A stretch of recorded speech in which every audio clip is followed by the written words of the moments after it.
Барыңыздарга жагымдуу күн, урматтуу достор. Бүгүнкү чыгарылышыбызда сиздер менен Түркияда окуу боюнча кененирээк сүйлөшмөкчүбүз. Түркия мамлекетинде кантип окуса болот, кандай жолдору бар, документтерди кантип тапшырыш керек деги эле ушул сыяктуу баардык кызыктырган майда чүйдөсүнө чейин баардык суроолорго жооп беребиз. Андыктан бүгүнкү чыгарылышты аягына чейин көрүңүздөр.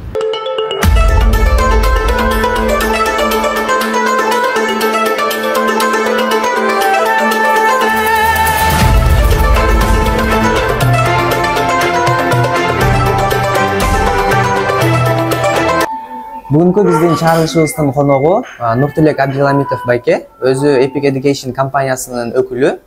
Жана ошондой эле азыркы учурда Түркия мамлекетинде жогорку билим алып жаткан чагы, ага кошумча кыргызстандык студенттерге, чет өлкөлүк студенттерге ошол Түркияга келип жогорку билим алуусуна жардамчы болуп атат десек туура болчу да, документ иштери, тапшыруу деги эле Түркияда окуу боюнча адисте болсак болот, окууга тапшыруу боюнча. Нуртулек байке, өзүңүз жөнүндө кыскача маалымат бере кетсеңиз. Өзүм жөнүндө кыскача маалымат берсем, мен Баткен облусунун Карабак айылынын кулуну болом. Баткен облусу гимназиялык мектебинин бүтүрүүчүсүмүн. Менимче жетиштүү маалымат.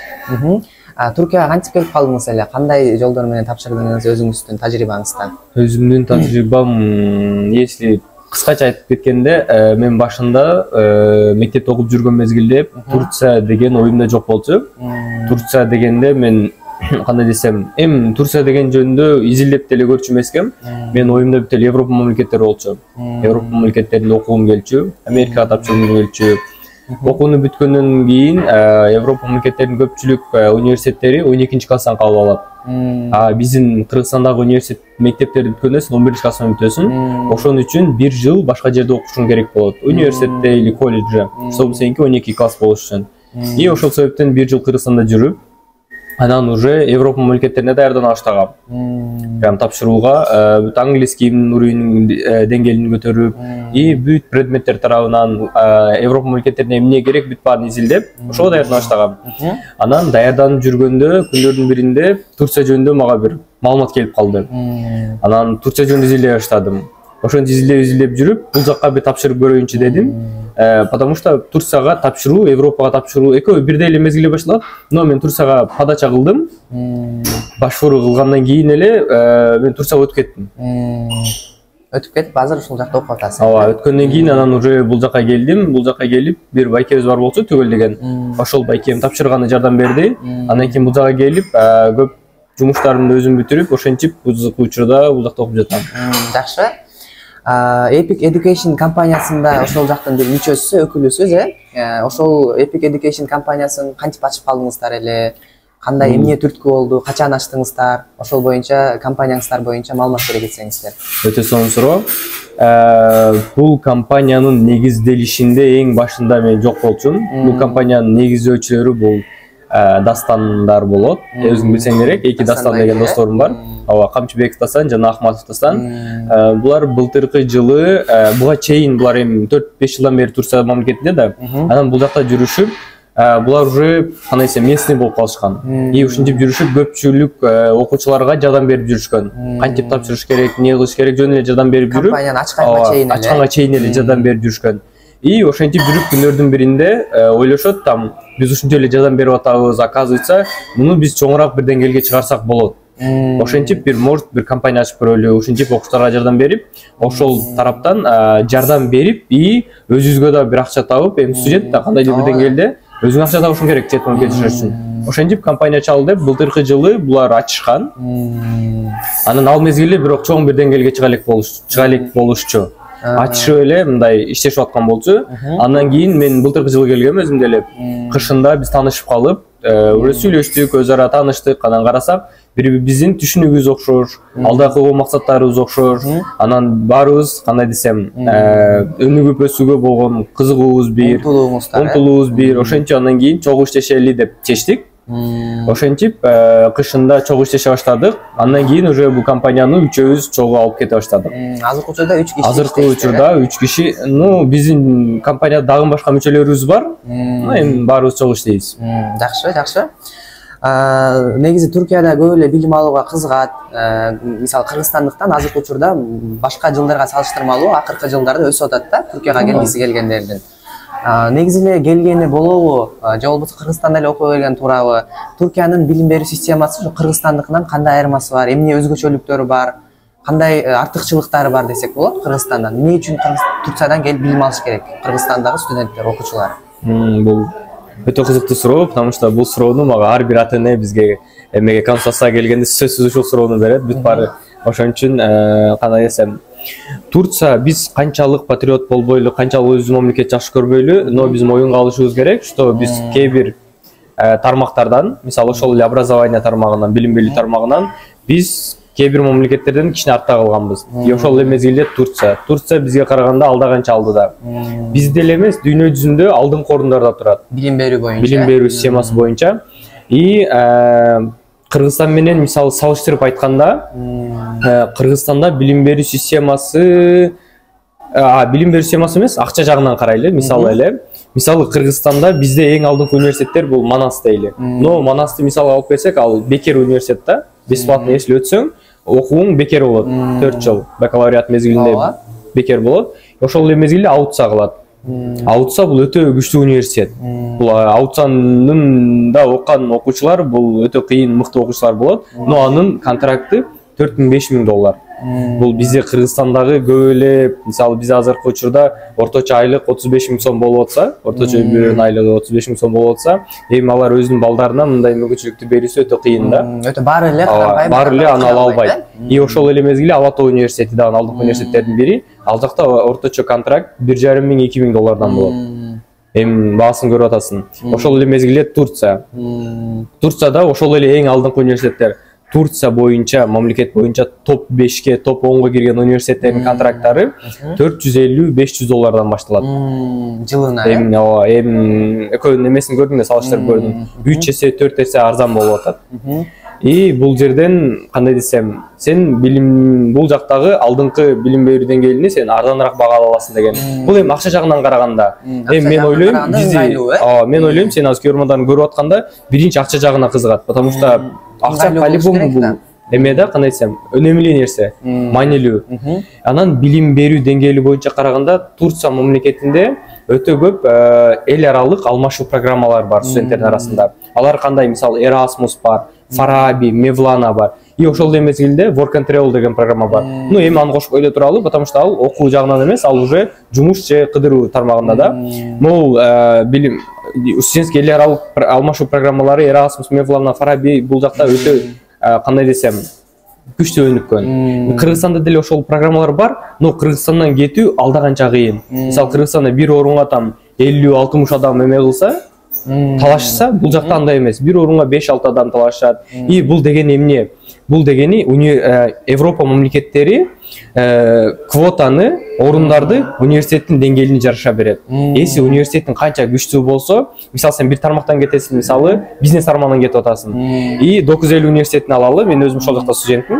950 университеттин бизнес тармагы күчтүү болгондуктан и 950 университетинин в целом өзүнүн рейтинги күчтүү болгондуктан бул университетке көбүрөөк квота беришет, көбүрөөк орун беришет.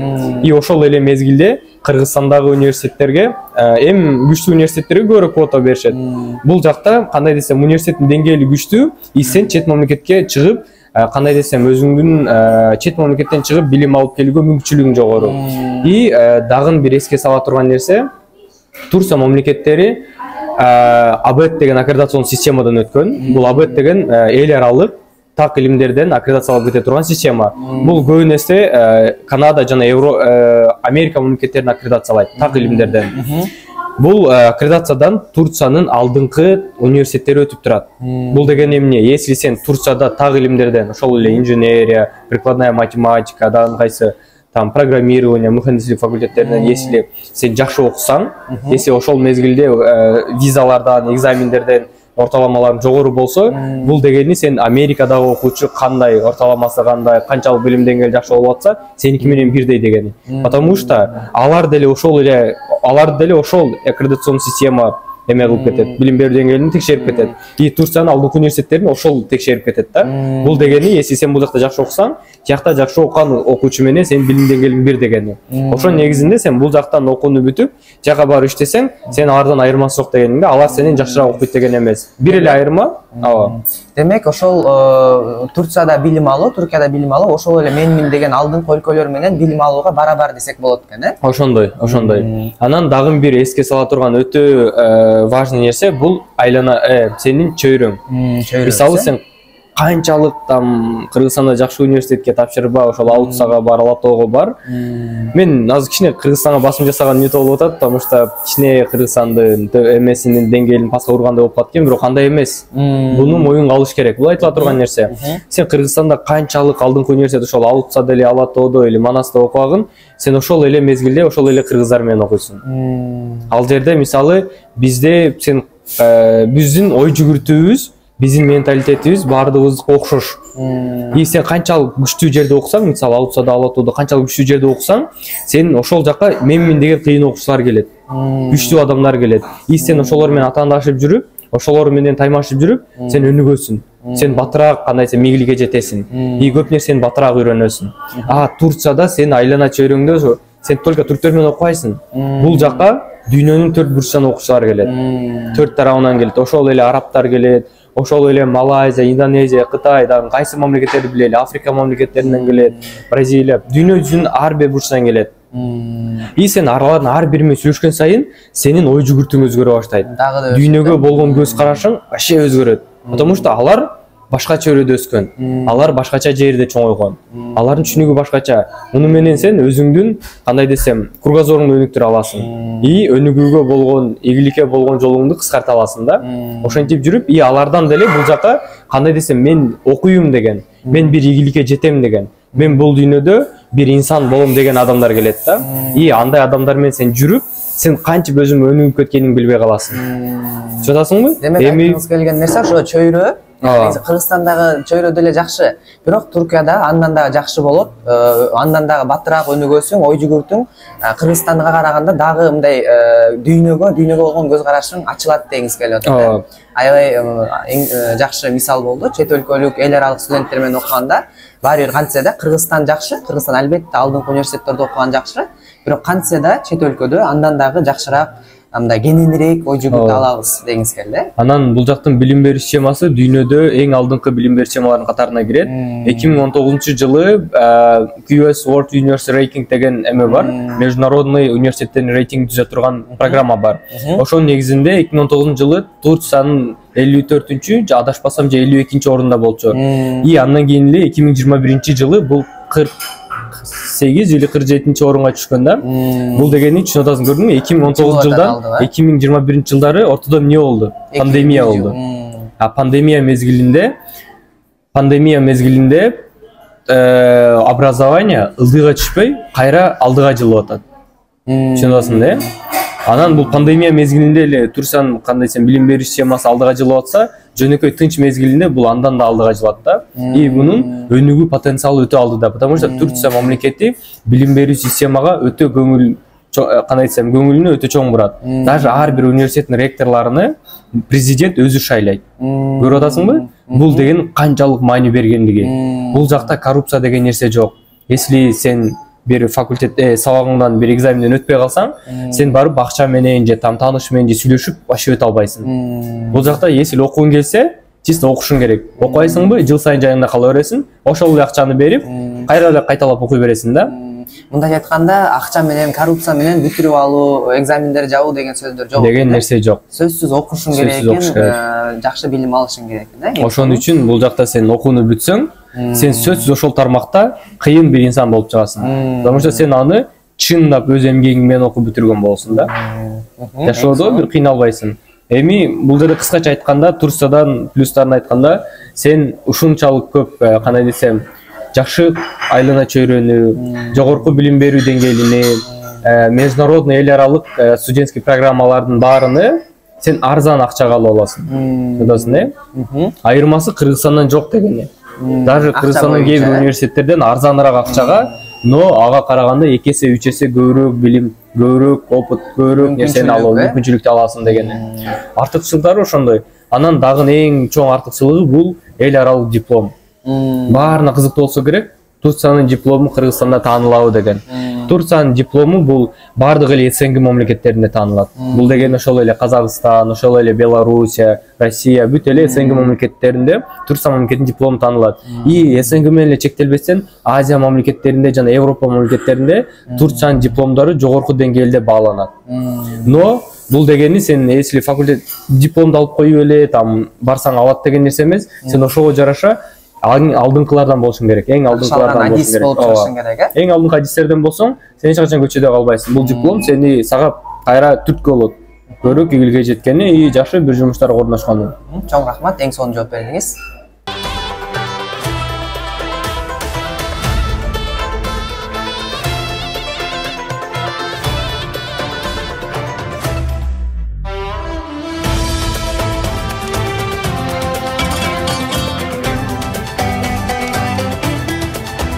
Кийинки сурообуз Нуртилек байке баарына эле кызык болуп атса керек. Туркияга кантип тапшырса болот? Кандай жолдору бар Туркияга тапшыруунун?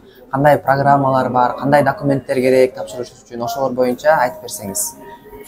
Негизинен Туркияга тапшыруунун 3 жолу бар. Бул биринчиси ЙОС, ябанчы öğrenci сынабы деп коет. Бул атайын чет мамлекеттик студенттер үчүн даярдалган экзамен. Турция мамлекеттеги эң алдыңкы мамлекеттик университеттер ЙОС экзаменисиз чет мамлекеттик студенттер кабыл албайт. ЙОС экзамени бул математика өз ичинде геометрия жана алгебрадан турат, жана логикадан турат. Ушул 2 сабактан ЙОС экзаменин тапшырышат.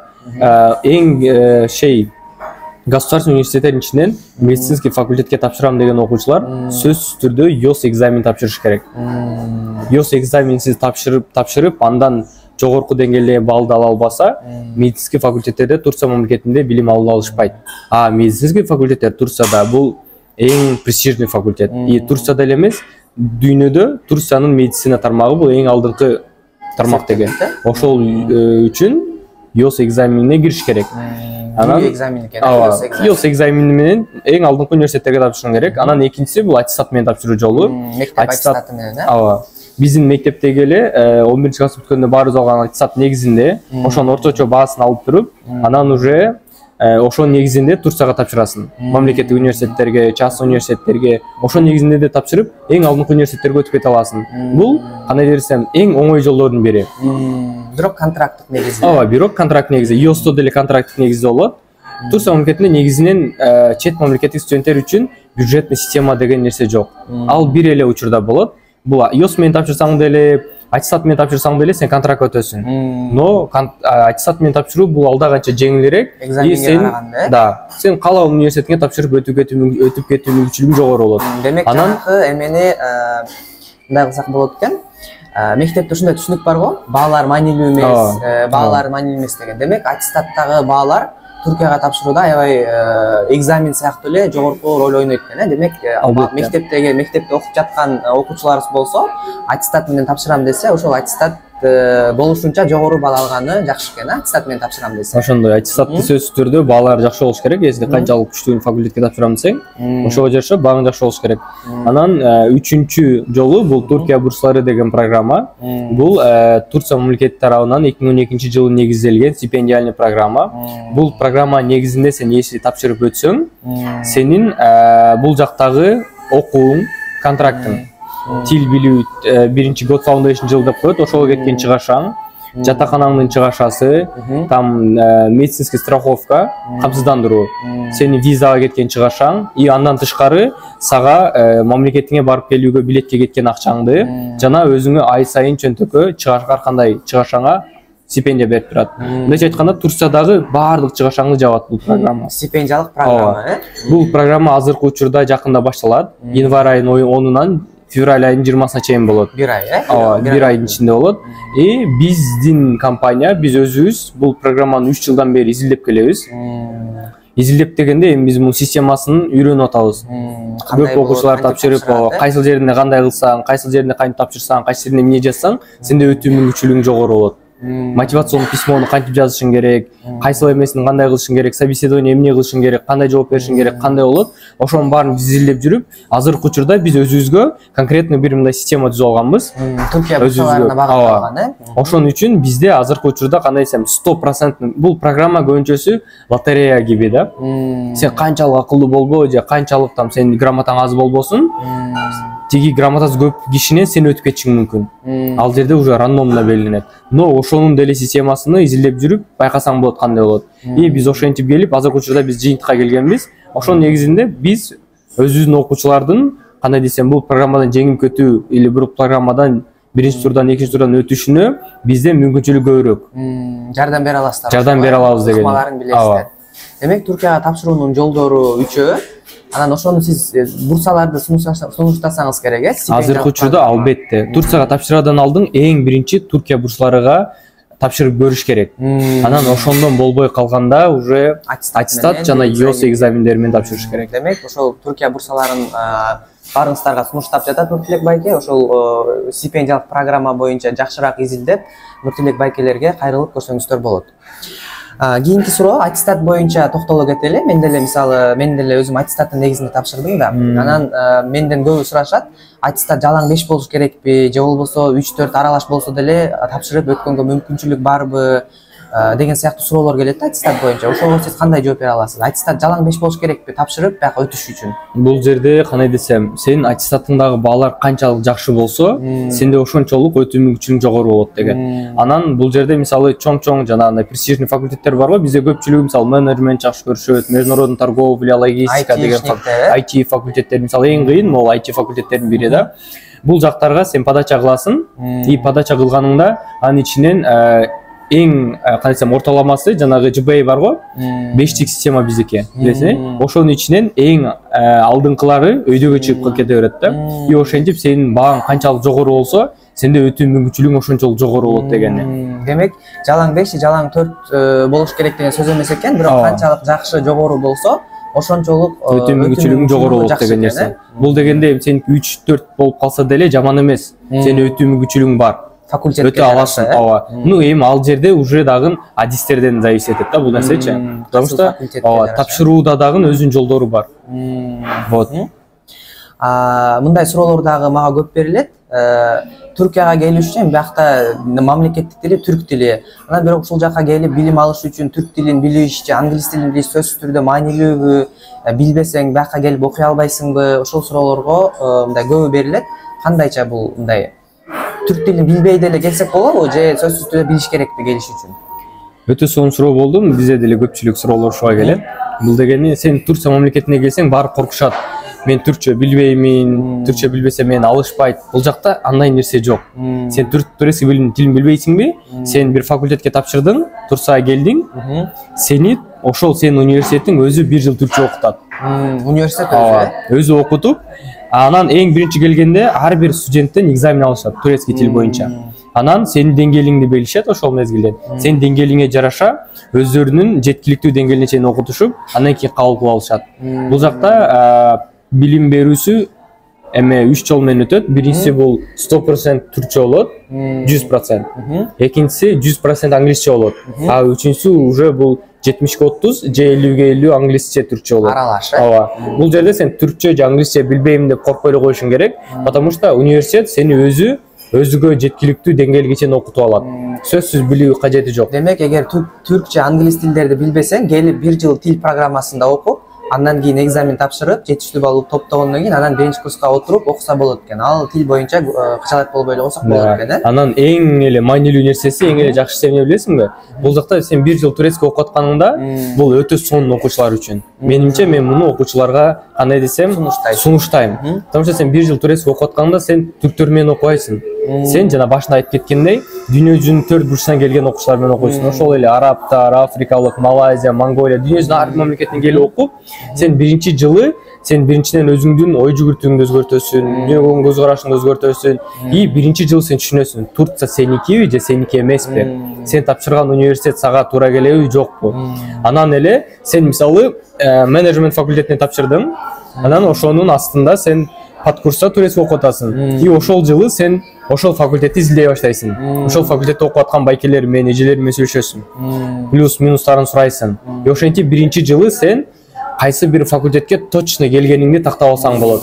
Мисалы сен биринчи жыл менеджментке түшүп, турецкий окуп атасың дагы, и изилдедің менеджментти.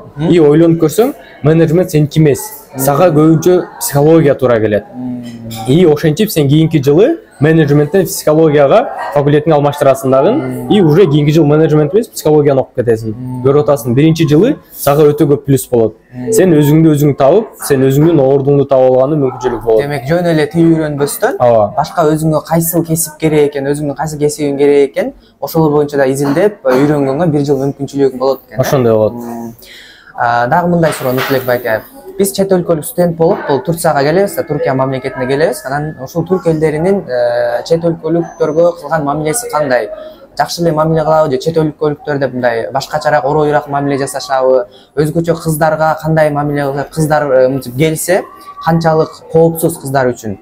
Жакшы мындай кенен жүрө алабы же коркунуч жаратабы алар үчүн? Чет өлкөлүк студенттер үчүн. Ооба, бул да өтө маанилүү суроолордун бири. Бул кандай десем, мен өзүм Турцияда жүргөндөн бери мен бул жакта көптөгөн байкелерим бар, көп жылдан бери жашап жүргөн.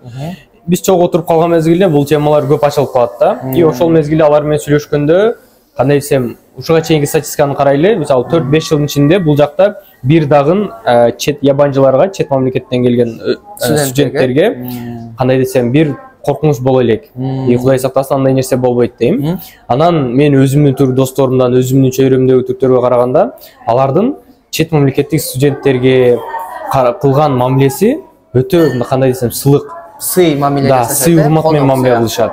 Эч качан мен көрбөдүм бирөөсү келип там сени жамандап или түртүп же сени жам эме кылып буллинг деп коет. Андай нерсе бул жакта билбейм, менимче боло элек. И анан жанагындай нерсе бар го, жаман улут болбойт, жаман адам болот деген нерсечи. Анан ошонун ичинен карасаң, арасында болот, там келип сени капа кылып коюшу мүмкүн, кээ бирөө түшүнбөй кызганып бир нерсе кылышы мүмкүн, андай нерселер болот. Но кандай десем, чоң деңгээлде мындай нерсе боло элек. Жалпылап караганда андай нерсе жок. Реально жок. Анан Нуртулек байке, мен жанакын байкадым. Түрктөр бизди өзгөчө кыргыздарды, казактарды, өзбектерди биз түркпүз баарыбыз, бир тууганбыз деп мындай сен ябанчы değilsin benim için, мен үчүн чет өлкөлүк эмессиң, сен менин бир тууганымсың дегендей мамиле жасайт да. Негизи ошондойлорду көп көрдүм, бирок жалпылап алып караганда сиз көбүрөөк жүрүп, көбүрөөк тажрыйбаңыз көп.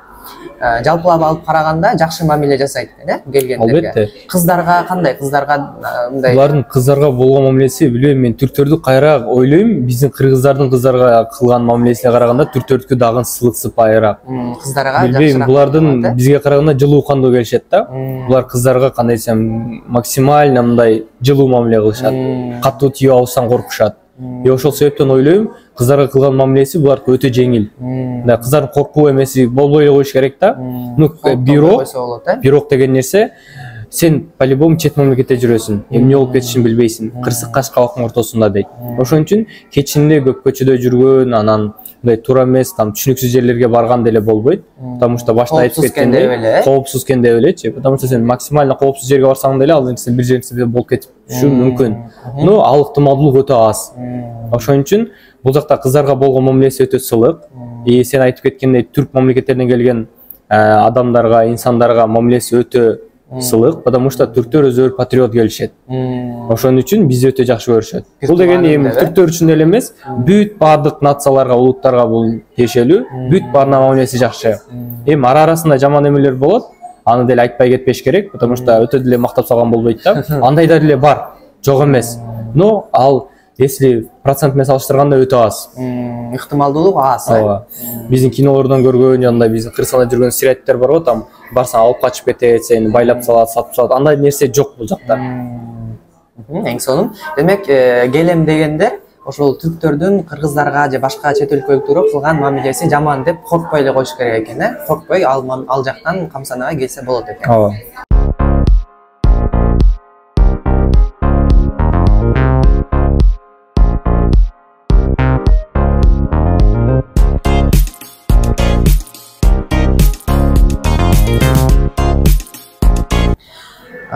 Мындай Түркияга тапшыруунун жолдорун айта кеттиңиз, ошо аттестат менен тапшырса болот, же экзамен, же бурсалары деп. Ошолорго ошол Түркияга тапшырууга жалпы эле караганда студенттер өздөрү өз алдынча тапшыра алабы же сөзсүз эле компанияларга кайрылып ошолордун кызматын алыш керекпи? Ушул жакта кандай кеңештериңизди айтасыз? Жок, албетте студент если өзү да тапшыра алат, но бул жерде мындай нерселерди карап кетиш керек. Турция мамлекетинде биринчи студент тапшыруудан алдын университетин таап алыш керек. Кайсыл университет ага ошол өзү тандаган тармакта жакшы сапаттуу билим бере алат. И кайсыл шаар жакшы, кайсыл шаардагы университет жакшы, ал жакта чыгашаларды минус плюс баарыны студент өзү изилдеп чыгыш керек. Бул жакта мисалы университеттердин айтып атпаймынбы, топ 10га кирген, топ 5ке кирген университеттер бар депчи. Бул жакта ошондой топ 5ке кирген университет болсо деле топ 15ке кирген университеттин бирөөсү азыр мынча айтсам түшүнүксүз болуп калат, мынча айтайын. Бул жакта ар бир университет бир багытта күчтүүрөөк. Бир багыты башка университеттерге караганда алда канча күчтүү. Мисалы Эгейский университет, ошол эле биздин Измир шаарында жайгашкан, топ 5ке кирген университет. Бул университетте бардык факультеттер бар. Но ошонун ичинен бул университеттин басым жасаган багыты бул медицина. Башка толтура университеттер болбосун, ошолордун ичинен медицина тармагы Эгейскийде өтө күчтүү. И ошол эле мезгилде топ 10га кирген 950 университет, биздин университет. Бул университетте мисалы бизнес тармагы ошол эле топ 5ке кирген Эгейскийдин бизнес тармагынан күчтүүрөөк. Бул жерде кандай жыйынтыкка келсек болот? Ар бир университеттин бир багытта башка университеттерге караганда күчтүүрөөк дегени. И муну көпчүлүк студенттер билишпейт. Жалпылай эле карап алышат. Да, жалпылай университеттин рейтингине карап тапшырып алышат да. И студент тапшыруудан алдын ошонун баарын эске алып, ошонун баарын изилдеп туруп тапшырыш керек. Анан бир нерсе да, бул жакта көпчүлүк кичинекей университеттер, кичинекей шаарларга тапшыруу өтө жеңил. Жөн эле аттестат менен тапшырып койсоң өтүп кете бересиң да. Ошого сүйүнгөн бойдон көпчүлүк студенттер кетип калат. Но бул өтө чоң катачылык. Ошон үчүн мен ойлойм, жана билесиңби, скупой платить дважды дегендей бар го. Студент мисалы өзү тапшырат, өзү өтөт, келет, но бул жакта көп нерсени билбей, бул жакта жаңа адамдар бар. Билбегендерден көбүрөөк акча таап калалы деген нерсечи. Мисалы ошол эле медицинский страховкадан, ошол эле визадан, ошол эле жол киреден, документ иштеринен көп акча алып коюшат. Ошентип, там компанияга бере турган услугадан алда канча көп акчаны берип коет да. Но зато өзү келип тапшырат. Өзү бүт нерсени үйрөнөт. Мен ойлойм, мынчип там өзүң кыйналып, толтура убактыңды там изилдөөгө кетиргенден көрө бир компанияга барып, ошолордон консультация алып туруп, и ошол компания мисалы список берет. Сен просто өзүң мисалы биздин компания, биз кандай жумуш кылабыз? Бизге студент келет, биз андан биринчи жолу андан сурайбыз. Кайсыл факультет? И студент менен сүйлөшөбүз, кандай бала? Ошого жараша, биз ошонун факультетине жараша эң күчтүү университеттердин списогун беребиз. Ошонун ичинен өзү бирөөсүн тандайт. Анан ошол конкретно университетти эле изилдей баштайт. Каалаган факультетин тандайт, и биз ошол жака студентти түшүрүп беребиз. Документтерин бүт баарын бүтүрүп беребиз. Студентте просто эле келиш керек, информация алыш керек, и тапшырыш керек. Анан өзүнүн кайра жанагын изилдеп кетирген убактыны кайра өзүнүн мектептеги, өзүнүн жанагындай аттестатына баа берип, там өзүнүн билим берүү деңгээлini жогорулатканга кетирсе болот да. Кайра тияка кетиргенден көрө. Ошон үчүн ойлойм, компанияга кайрылган жакшыраак деп. Демек, жыйынтыктап айтканда, негизи студент өзү, окуучу, каалоочу өзү тапшырса болот, болбойт эмес. Бирок аябай кылдат болуш керек. Мисалы, өз алдынча тапшырам деп атып, туура эмес документ тапшырып алса, ал өтпөй калышы мүмкүн. Албетте. Же болбосо өтсө деле бул жака Турцияга эч ким тааныган, эч кимиси жок келип алып, кооптуу болушу мүмкүн. Мисалы, документ иштерин алдап, ар кандай кыйынчылыктар болушу мүмкүн. Ошого сиз компания менен тапшырууну сунуштадыңыз, студенттер үчүн эми мындай кайсыл шаарлар жакшы, кайсыл университеттер жакшы окуу үчүн, транспорт тармагынан караганда, же болбосо мындай акча жагынан караганда студенттер үчүн кайсыл шаарлар, кайсыл университеттер ыңгайлуу, жалпылап алып караганда? Эми акча жагынан деп карасак, конечно, эң кичинекей шаарлар жакшы болот. Но мен да арзан болот. Но бул жерде арзан болот да, мүмкүнчүлүгү аз болот.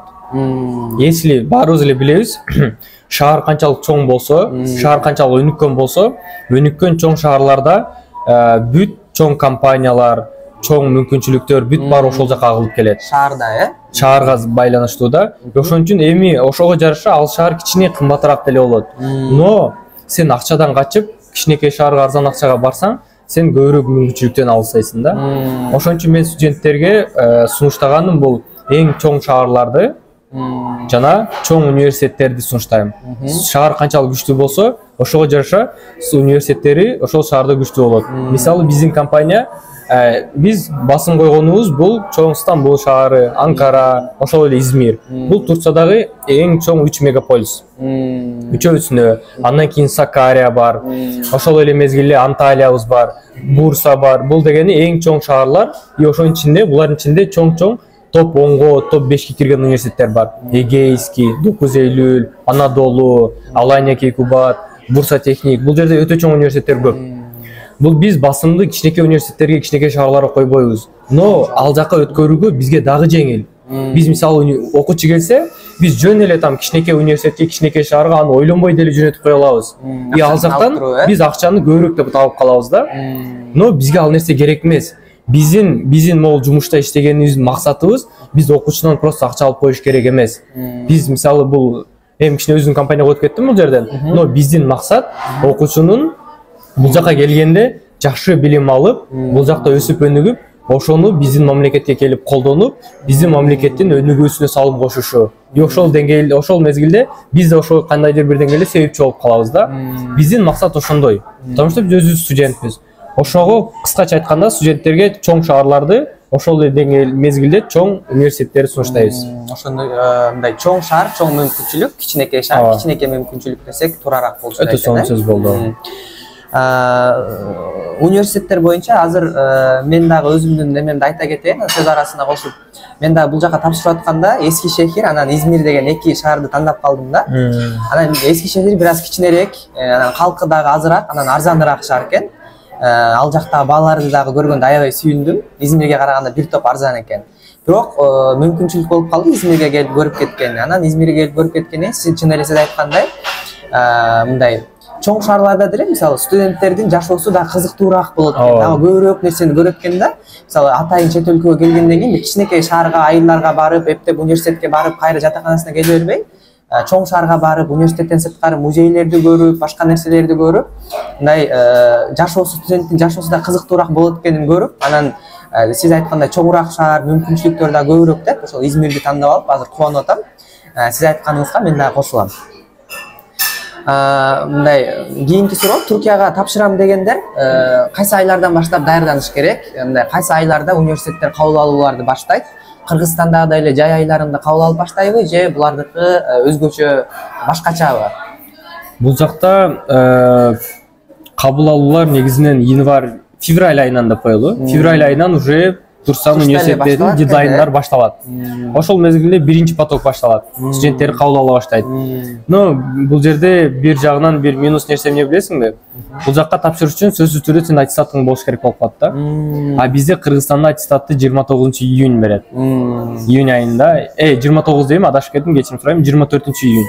24-июнь. Ар бир июньда и там 3 айлык жай каникулы берип атпайбы? Ал мезгилде уже бул жактын көп потоктору бүтүп калган болот. Но ошол бүтүккөн эмес, мындай прям в разгаре болот да. Кызуу мезгилинде болот. Ошол мезгилде ошого бул жакта эми кыскасы сенин сурооңо жооп бергенде, бул жакта подачалар февраль айынан башталат и азыркы учурга чейин кээ бир университетте подача болуп келатат. Дагы деле мисалы азыр ноябрь айынын аягы дагы деле кабыл алуу болуп атыптыр, Бул жерде эмнени айта кетип атам? Ала турган нерсе, бул жакта подача эч качан токтобойт. Бул тек бир жыл бою боло берет. Айран жыл боюнча, Но чоң-чоң университеттер там февраль айынан там май, август, сентябрь айларына чейин болуп бүтүп калат. Андан да көп университеттер. Андан азырагы уже декабрь айына чейин боло берет. И студенттерге айтарым, кайсы мезгилде даярданыштагыла дегени, бул аттестатыңарга көңүл бургула. Там сентябрь айынан баштап там май айына чейин аттестатыңарга жакшы иштегиле. Анан кээ бир окуучулар бар, аттестатын алып коюп тапшыра элек. Ошол окуучуларга айтарым, февраль айынан уже кабыл алууга, подачага даярдана башташ керек. И булардын документи деле өтө кыйын эмес, документ даярдашы. Демек, мисалы азыркы учурда 11-чи класста окуп жаткан бирөө болсо, бирок аттестат ала элек да ал. Аттестаттан башка документтерин даярдап турса болот экен, бирок ошол аттестатын алгандан кийин деле тапшыруу мүмкүнчүлүгү бар экен. Жакшы. Ошол аттестат менен сиздердин компанияңыздар кандай жардам бере алат? Мисалы мен компанияга кайрылдым дейли да. Аттестат менен тапшырайын, анткени мен стипендиялык программа конкуренция көп экен, аяка өтө албай калдым. Экзамен тапшыргым келбей эле, аттестат менен тапшыргым келип атат деп, сизге кайрылсам, сиздер кандай жардам бере аласыздар мага аттестат менен? Аттестаттан сырткары кандай документтер дагы керек? Кыскача документтер жөнүндө айтып кетейин, андан кийин тапшыруу жолдорун айтайын. Документтер боюнча Турцияга тапшырганда сөзсүз түрдө сенин аттестатың болуш керек. Аттестаттын котормосу болуш керек түркчөгө. Анан денкилик деген документ болуш керек. Денкилик бул биздин аттестатты Түркиянын посольствосы тарабынан эквивалентно турецкийге которот да, 5-тик системадан 100-тик системага которот. Турцияда 100-тик система, а бизде 5-тик. Ошону посольство өзү изилдеп чыгып 100-тикке которот.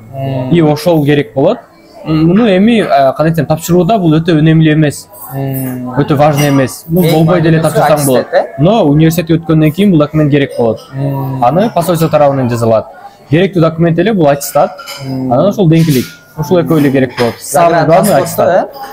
Загранпаспорт. Көп угуп калдым, мисалы тапшырып аткандар көбүнчө загранпаспортуна көңүл бурбайт дагы, анан эң аякты мезгили келгенде загранпаспорту жок, кете албай калышат да. Бул өтө туура суроо. Паспорт дагы ошол чет өлкөлүк загранпаспорту дагы ал электер болсо алып койгон жакшы, ошону чекада кетели. Ошол документтерден эң эле маанилүүсү бул аттестат менен загранпаспорт.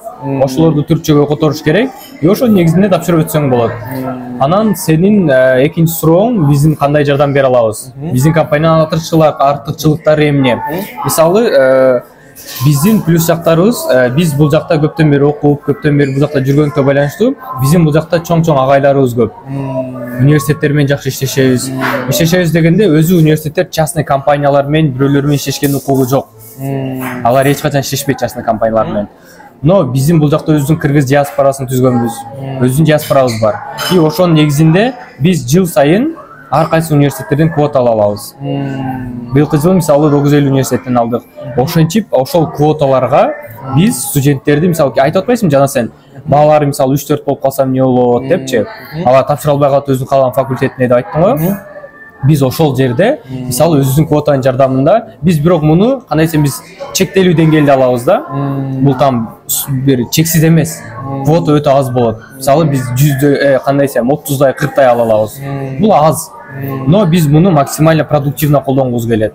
Биринчи окуучуну өзүбүз өшөбүз. Если окуучу чындап окууга талпынган, окуйм деген, там келечекте бир адам болом, бир инсан болом деген окуучу болсо, биз анын баасына бир нерсесине карабайбыз, аттестатындагы. Биз просто ошол окуучу каалаган факультетке тапшырып 100% чүрүтүп бере алабыз да. Биздин артыкчылыктарыбыз бул жагынан ошондой. Анан биз билбейм, биз өзүбүз студент болгондуктанбы же бул сферада өтө көп кандай десем көп иштебегендиктенби же жаңы эле баштагандыктанбы биздин бааларыбыз өтө арзан да. И биздин кылган кызматыбыз өтө чоң.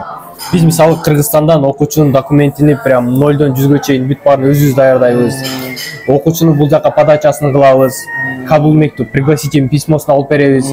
Андан кийин бул жака өзүбүз алып келебиз. Тосуп алып, андан кийин общежитиясына жайгаштырабыз. Общежития, университети бүт баарын Кыргызстанда чечип коебуз. Ата-энеси менен отуруп общежития тандайбыз. Кайсы общежития ыңгайлуу, кайсы общежитияга жакпайт, кайсы общежитиянын плюстары кандай, ошону бүт баарын изилдеп, анан конкретно Кыргызстанда чечилип алынгандан кийин биз бул жактан аэропорттон тосуп алып, общежитиясын алып келебиз. Университетине регистрация кылабыз, шаарды көрсөтөбүз. Андан кийин ушуну менен эле чектелип калбастан, эми тайтайлап басып кеткенге чейин бүт нерсесин кылып беребиз. Андан кийин биз университетке өткөрүп эле бүт нерсесин уюштуруп, общежитиясына киргизип, там визасын бүтүрүп, бүт нерсесин бүтүрүп коюп жоголуп кетпейбиз. Биз 1 жыл бою студенттин чоң-чоң жумуштары, чоң-чоң проблемалары болсо, ошолордун баарын чечип, ошолордун баарына жардам беребиз. Кыскача айтканда 1 жыл боюнча жанында, 1 жыл боюнча жанында болобуз. Жардам берип турасыздар, 0дон баштап, там өтүп, уже бүт баарын кылгы чапты биз жанында болобуз. Мындай суроо да. Сиздердин компанияңызга бирөө кайрылды, акчасын төлөдү, тапшырды. Бирок акчасын төлөп тапшыргандан кийин ал өтпөй калса кандай болуп калат? Мисалы, акчасына күйүп калабы же? Албетте, если өткөндөн кийин анан акчасын аласыздарбы, кандай ушул жагы? Биз ошондой жерде бизде мындай нерсе бар. Биз окуучунун подача кылаардан алдын биз акчанын жарым суммасын алабыз. Потому что если акчаны албай койсоң деле студенттин кандай десем, кайдыгер мамиле кыла баштайт. Мен акча берген жокмун, буларга барбай деле койсом, там жакшы мамиле кылбай деле койсом болот деп башка вариантты издей баштайт да. Бул эми бизнес тарабында, бизнес тарабында да туура эмес болуп калат. Потому что сага акча берген эмес, сен аракет кылып иштеп жүрө бересиң, ал сага акча берген эмес дагы башка вариантты көрө баштайт, башка компанияга деле барыпчы. Ал жак менен болуп кетсе, сен калып кетесиң. Ошон үчүн биз сөзсүз түрдө жарым суммасын алабыз. Анан биз өзүбүз айтабыз, биз ушундай нерсе кылып беребиз деп. Если ошону кылбай калсак, биз, конечно, өзүнүн акчасын кайтарып беребиз. Но биз быйылкы жылы мисалы өтө көп деңгээлде студент алып келдик. И биринде да бизде Кудайга шүгүр андай бир проблема болбоду. Баарыны ушундай түшөм деген факультетине түшүрүп бердик. Кылып беребиз деген биздин колубуздан келген нерсени биз ушуну аткарабыз дедикпи, ошонун баарын аткарып бердик. Бир чоң проблема болгон жок, Кудайга шүгүр. Анан если биз өткөрөбүз, өткөрө албай калсак, конечно, акчасын беребиз кайра. Демек, акчасын бергенден кийин күйүп калуу деген нерсе жок. Либо өтөт, либо акчасын кайтарып алат. Бирок өтпөйт деген нерсе Кудайга шүгүр болгон жок. Ну, эми, конечно, андай нерсе болуп калса деле мүмкүн, но боло элек. Думаю, болбойт деле. Ошол негизинен жарым акчасын башына алабыз. Анан уже өтүп бүткөндөн кийин уже окуучу ата-энеси менен коштошуп, аэропортко барып, там сүйүнүшүп кетип аткан мезгилде уже жарым акчасын алабыз. Жакшы, эң жакшы.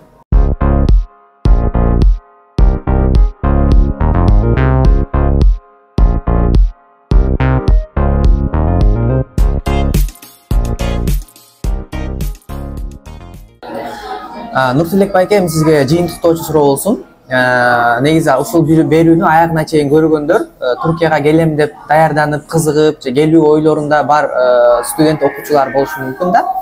Ошол келем деген студенттерге, окуучуларга кандай кеңештерди бересиз?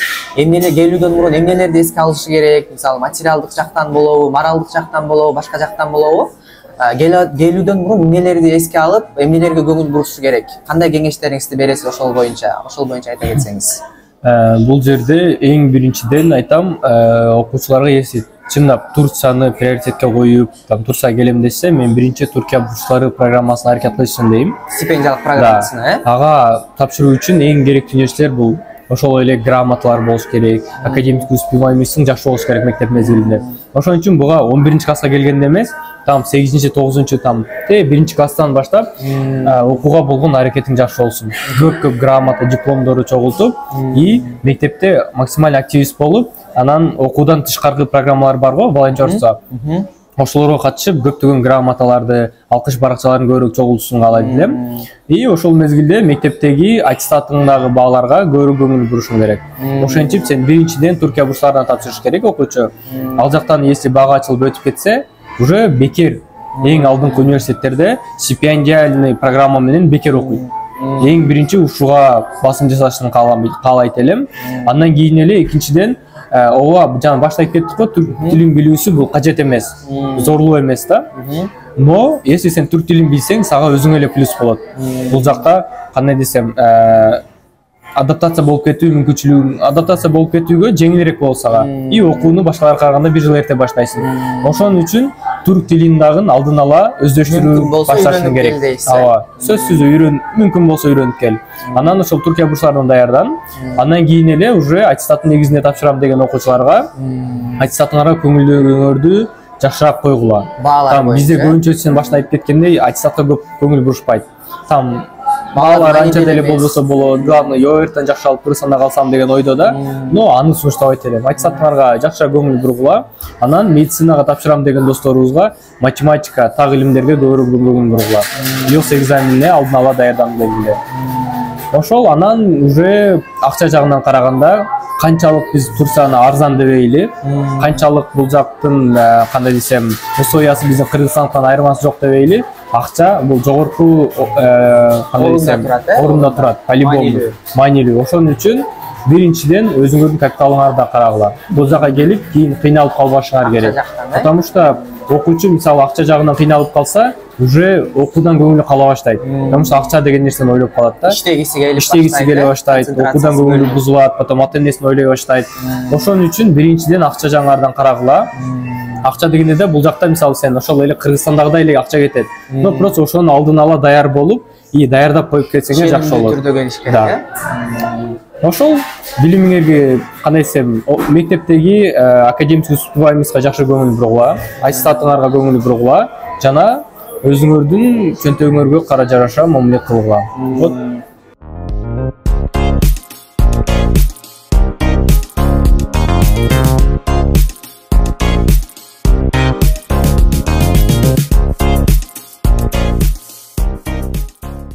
Мынакей достор, бүгүнкү чыгарылышыбыздан сиздердин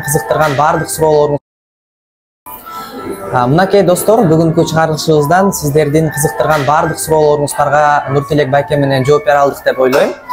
бардык ошол акча тармагы болобу, тапшыруу жолдору болобу дегеле бардык тармактар боюнча мен сиздердин берген суроолоруңуздарды тизмектеп, ошолордун баарын берип, толук жооп бергени аракет кылдым.